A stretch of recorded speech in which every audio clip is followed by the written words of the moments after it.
There is something very wrong in the way the persons who participate in the electoral process accept winning or losing.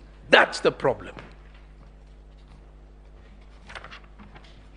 At an appropriate time, when all this is over, I entertain no doubt that an independent group of people looking at the work that Mr. Wafula Chebukati has done for our nation will recognize him as one of our outstanding heroes in the history of our nation. Thirdly,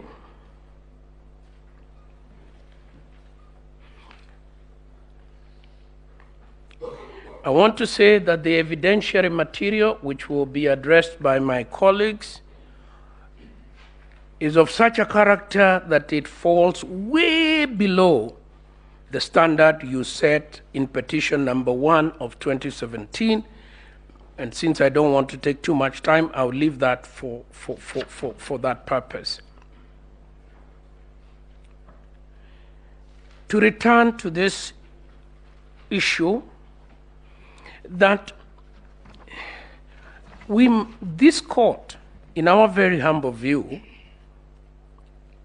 needs, and I'm very sure from the questions the court has asked so far, that the court appreciates very deeply, and that any order has consequences, and those consequences must be consequences that can be contained in our democratic and constitutional process.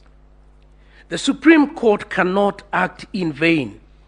It cannot act so as that the judgment should read like a learned legal article. The Supreme Court always acts so that it can defend democracy and the rule of law and constitutionalism in a practical and enforceable way. So if this election is so badly flawed as you are invited to find, then this court would have to find that every MCA, every MP, and every senator, and every governor was not properly elected, and the whole of the government of the Republic of Kenya should be reconstituted afresh. I don't know whether my learned colleagues have contemplated the consequence of what they have requested. My client, Mr. Wafula Chebukati, is a man who enjoys constitutional protection of his tenure. Why did the Constitution protect him? Not him alone, the chairman of independent commissions, for precisely this form of witch hunting. The Constitution cannot countenance that a constitutional office holder is to be witch hunted in the manner suggested here. That he walked out of his office and took the phone many times, then came down and sat down and did not consult the people who were having tea. A whole lot of irrelevant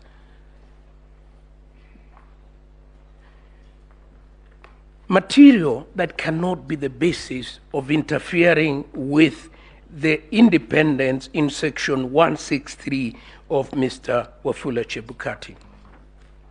It is said that he should be removed from office and forbidden from ever holding public office.